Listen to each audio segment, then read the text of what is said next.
Ann Jeffries as Marion Kirby, the ghostess with the mostest. Robert Sterling as George Kirby, that most sportive spirit. And Leo G. Carroll, host to said ghosts, as Topper.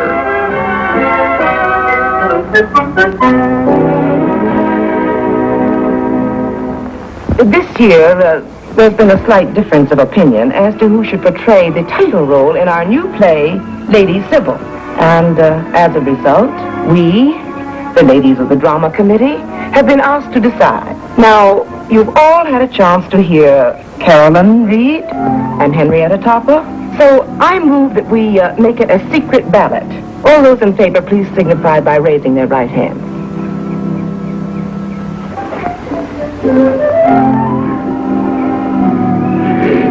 George, why aren't you voting? I'm against votes for men. That's 5 for the vote and 3 against. The motion is carried. Oh, she forgot me. You're the kind of woman women forget. Now we will proceed with the balloting. Carolyn, would you please pass the pads and pencils? Oh, George, I want to vote. I'm against votes for women, too. Well, aren't you going to wait for the returns to come in?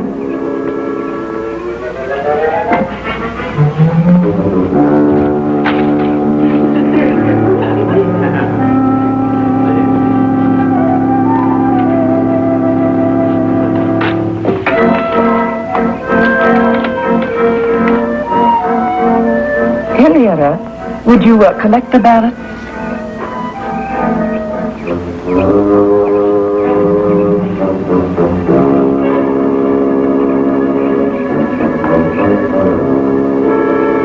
Hey, Marion, come back.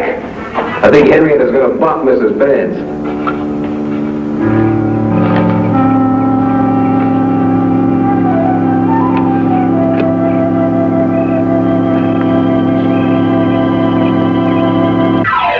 Good to see you again.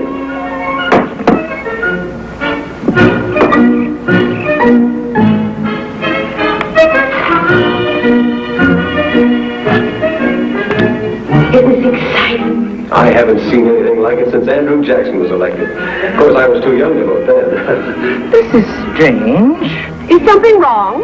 There are 3 votes for Carolyn Vance and 36 for Henrietta Topper.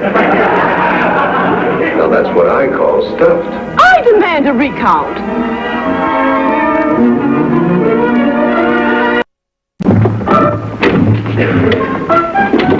That's still at it.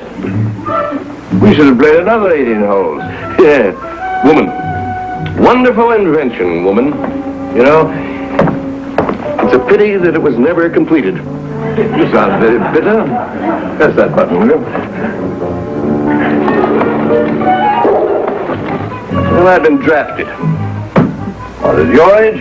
You know, nothing as pleasant as that. I've been drafted to appear in this pool play. Yes, Henrietta tried to draft me, too. But I stood her off. What are you going to play?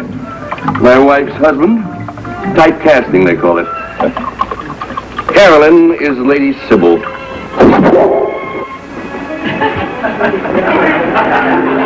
Just practicing kicking my ball out of the rough. When did they decide? About Lady Sybil, I mean. I thought my wife might get it. Well, don't say that. Well, if that would have happened, my life would really not be worth living. I better get that. Katie's day out. No, don't worry, I'll get it. All right. And if it weren't bad enough to have to rehearse and make a complete ass of myself, there's the business of having to put up with that fool director, Folsom. Good afternoon, Mr. Vance. Mr. Folsom, we were just talking about you. Yes. I heard the end of your speech. Well, won't you get out? I mean, won't you come in? Come on, here.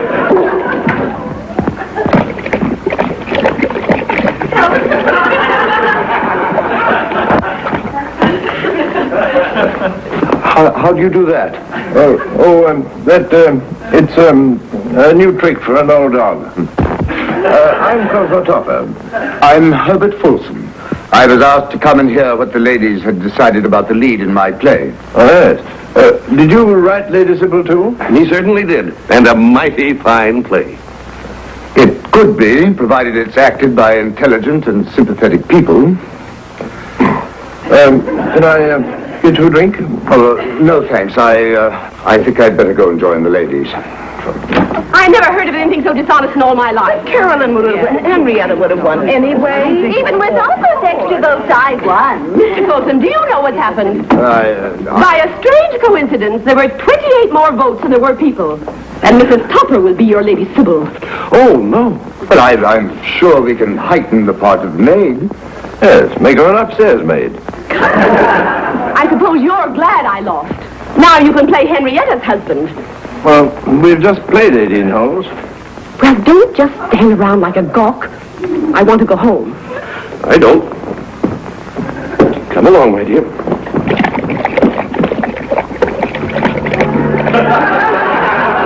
I wish I could do that. I'm afraid she's a trifle disappointed. I hope you're not. Au contraire, Mrs. Topper. From the very beginning, I never felt that Mrs. Vance was the right type for Lady Sybil. She, falls between two stools. Well, that always gets a laugh. Cosmo, what Mr. Folsom means is that Carolyn was neither one thing or another. Exactement. You, on the other hand, are. One thing or another. You mustn't mind my husband. He will have his little joke. What a pity Mr. Topper couldn't be your second husband. Well, I'm still busy working at being our first. In the play, Cosmo, the part Randolph Vance is playing. Oh, I've never had much faith in Mr. Vance. He seems to lack balance. You mean he falls between two stools? Precisely. I always know a bad performer from a good one. Now, you and Mrs. Topper would make a wonderful team. Yeah, like Ma and Pa Kettle. However, I'm afraid we can't take the part away from Mr. Vance. Oh, dear, no, he'd be furious. Oh, if I could only get to act again. Oh, what a rogue and pleasant slave am I. I must be going. Some actress. He's leaving and he can't even hear you. Well, goodbye, Mr. Folsom. And thank you so much for your confidence. And I hope you'll be in our next play. Goodbye. Oh, that this too solid flesh would melt. That's Shakespeare. Not solid enough, my dear. What's that? That's Shakespeare. Folsom doesn't like me. Well, does that worry you? Well, as an actor, I mean. Well, you know, he really wants you in the part. He keeps saying so constantly. Oh, that sounds very flattering. Then you'll do it? Oh, dear me, no. I wouldn't dream of it. Oh, please, Topper. Oh, my dear fellow, you'd be splendid in the part. Your wife and I have a big scene together. It sounds fascinating. It's a love scene. It's hot. Take off your coat. Don't you care if your wife and I make love to each other? Not a bit. Be a nice change for her. Oh. Well, I guess I'm stuck. With Henrietta? Oh, no, with the part. Oh, Topper, I have stage fright. I have stage fright so badly that I've been thinking of seeing a psychiatrist. By the way, how's Caroline? Insufferable, thank you. Well, if you won't help, I guess there's nothing more to be said. Well, so long, man. Cheer up. Thanks.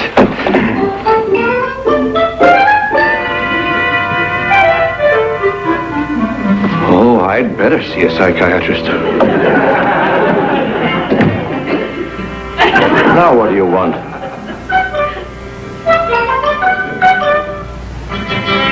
He wants to be brushed. He's a vain old dog. Well, why don't you brush him? But he wants you to brush him. He distinctly said so, didn't he, George? Absolutely. I remember his very words, Topper. He said, arf. Oh, all right. Only keep still. I haven't moved. Long, easy strokes. Long and easy, Topper.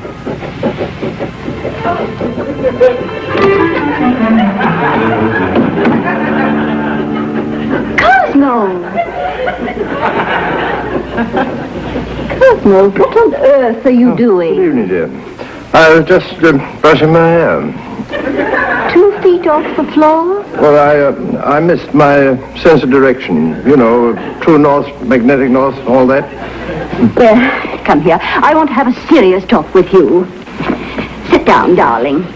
George, you brush Neil. He's old enough to brush himself. I'm afraid Randolph Vance is on the verge of a nervous breakdown.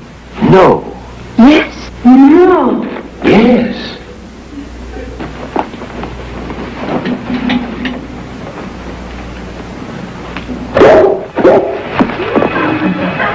Cosmo, what's the matter? I was feeling a trifle unsteady, dear. Bad news always upsets me. I don't know what we're going to do about him. If we could only find someone else for the part. Oh, I can do it, Papa. I can play it. Don't be silly, it's a man's part. What does that matter? I'm the world's greatest mimic. Oh, I'd be just perfect for it. That awful wife of his. Just because she played the lead in that gangster play last year, she's furious at having to play my maid. Cosmo, you haven't been drinking, have you? Oh, no, dear, certainly not. And why is the bar open? I was counting bottles. An excellent way to keep awake. You will do it, won't you, Cosmo? Keep awake? Oh, I trust so. Temporarily, anyway. Who am I? Florence Nightingale. I'm talking about the part. You will replace Randolph Vance. But Henrietta, dear, I couldn't possibly be Randolph Vance. Hello, darling. Hey, Lassie. This is no laughing matter, Cosmo. After all, the play is for charity, to build a home for underprivileged children. Eddie Kenner. You missed that one. Very well, Cosmo. But if the play is ruined, I shall hold you to account.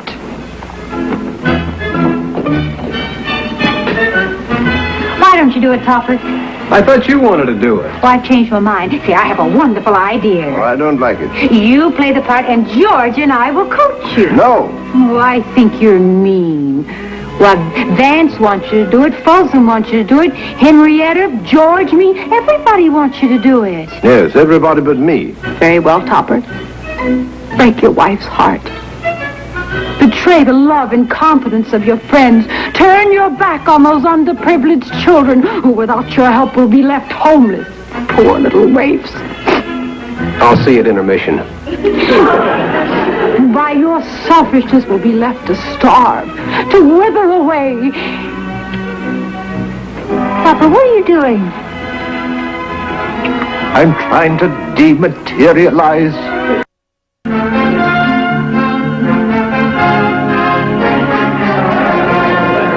Read for the benefit of Herbert Folsom. I wonder where Henrietta's dressing room is. I'll go with you. Oh, no, you don't. She's nervous enough without you barging in. Oh, George, if I could only be in a play. Cheer up, honey. Maybe next year they'll give Hamlet. You can play the ghost. Neil, what are you doing here? And not even dressed. George, what are we going to do with him? Well, maybe I can borrow a dinner coat somewhere. And what if we put him in a dressing room? I still don't think he'll dress. Come on, Neil. Herbert Folsom. Who is it? Close the door. Now, you be a good dog and stay with Mr. Vance. Now, either come in and stay out, but close the...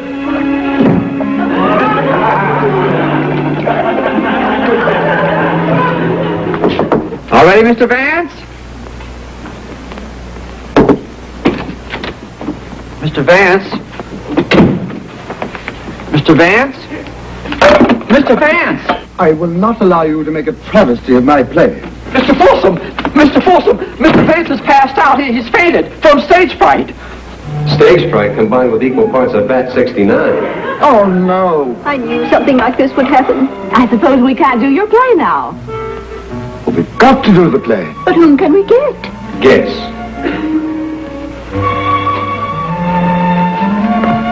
Cosmo. Prove it! Don't be a coward, old man. We'll be with you, Topper. We'll help you. You've got to do it, Mr. Topper. For charity's sake. Let me go. No one is touching you, Cosmo. But I haven't even read the play. Well, you can carry a script. I'll make an announcement that Mr. Vance was taken ill and that you are a last-minute replacement. But I won't know where to move or what to do. Cosmo, do stop worrying. You're making me nervous. Mark up a script for Mr. Topper. I'll make the announcement. And take off those jewels. All of them. Come on, Cosmo.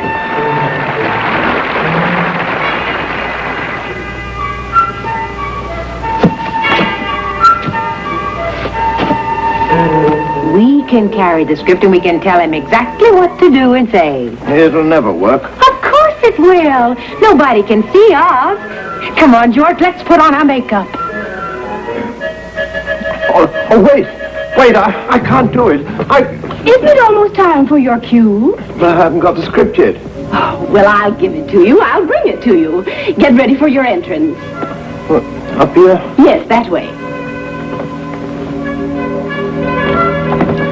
Where's Mr. Topper? Oh, darling, will you see how my husband is? But Mr. Topper's script. Well, I'll give it to him. Please, darling, I'm so worried about Randolph.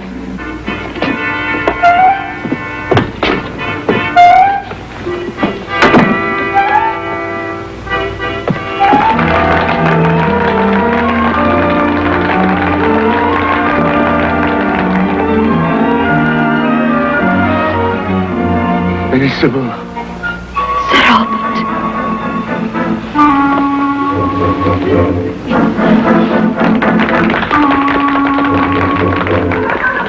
Get rid of that script. Jeffrey! Where's your script? I don't need it. I'm a quick study. Okay, sister, the jig is up. Okay, sister, the jig is up. Speak up. They won't hear you. Jeffrey, you've come home. That's not what she's supposed to say. Maybe she's talking to someone in the audience. Someone called Jeffrey. Give him his cue. Sybil, how could you? I'm not Sybil. Henrietta is. This is curtains, babe. And the same goes for you, Louis. This is curtains, babe. And the same goes for you, Louis. So stick him up. He's doing last year's play. How can we stop him? Keep talking. Keep acting. Poppy had the wrong script. I've got the... What? Oh, Jeffrey! We've been using the wrong script. Oh, no. It sounded a trifle strange to me. Sybil, how could you? Jeffrey? How could you come back without letting me know? Jeffrey? Just a moment, dear. Come on.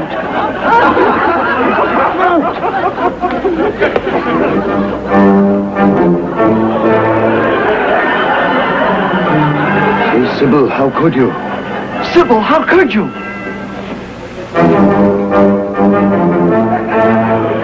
Neil! Go away! Go away, Neil! Now he's doing another play.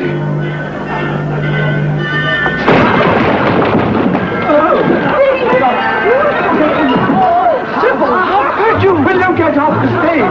Get off, please! I say get off!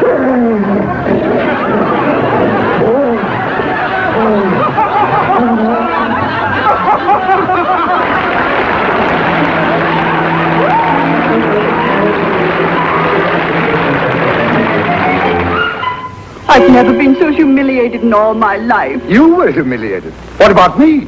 My play ruined. My reputation ruined. Oh, George, why doesn't Topper come home? If I were Topper, I'd think twice about ever coming home.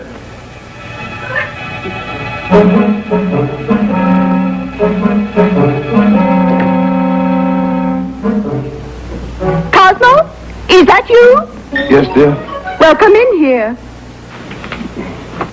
Cosmo, where have you been? I was waiting up for the reviews. I want a word with you, Mr. Topper. Henrietta, I'm sorry about what happened tonight. Don't try and get any sympathy out of me, you play wrecker. Do you realize what you've done to me? To our charity? Why, the damages alone will cost us more than what we took in. And the refunds. And my play? What about my play? I'd rather not say. Who could that be? Oh, I hope it isn't the audience. Hello, Topper. I accept your apology. Who is it, Cosmo? It's your second husband. Randolph Vance, I should think you'd be ashamed to show your face in this house. In any house. He looks more hangdog than our dog. I just came to bring you this. I don't understand. Well, instead of giving Caroline the mink coat that she's been pestering me for, I thought that I'd like to donate the money to your underprivileged children. Oh, well, I think that's really generous. Mr. Vance, what will Carolyn say to this? Not a word. You see, for once, I'm blackmailing her. I discovered that she gave Topper the wrong script on purpose. It was probably better that way. Come on, Marian, I've got an idea. But Mr. Folsom, look at this.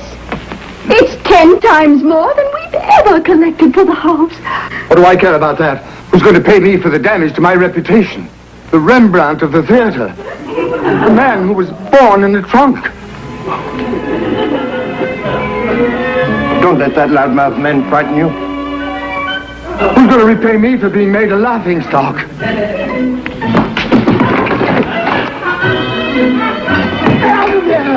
Help! Someone let me out! That does it. I must see a psychiatrist. Someone let me out! Let me out! A John W. Lufton, Bernard L. Schubert production. Produced by John W. Lufton. Starring Anne Jeffries, Robert Sterling, and Leo G. Carroll.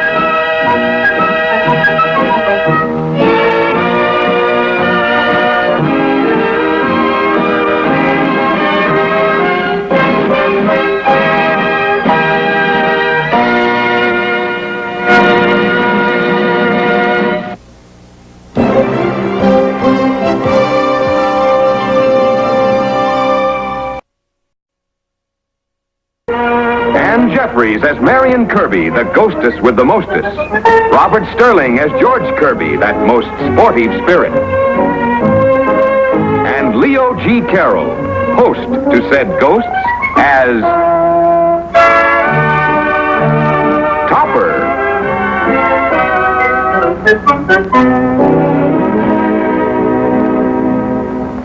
This year, there's been a slight difference of opinion as to who should portray the title role in our new play, Lady Sybil.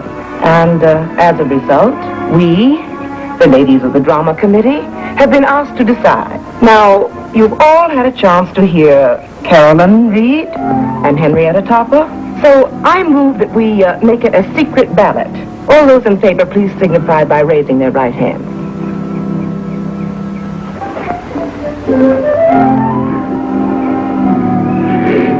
George, why aren't you voting?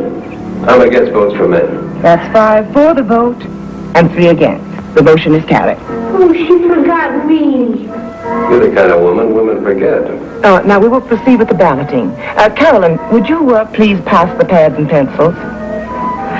Oh, George, I want to vote. I'm against votes for women, too. Well, aren't you going to wait for the returns to come in?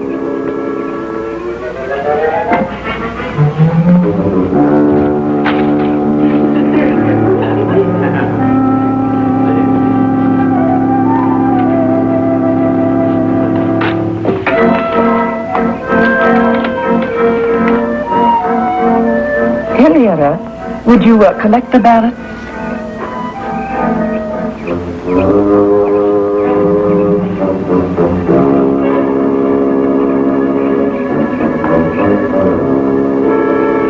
Hey, Marion, come back.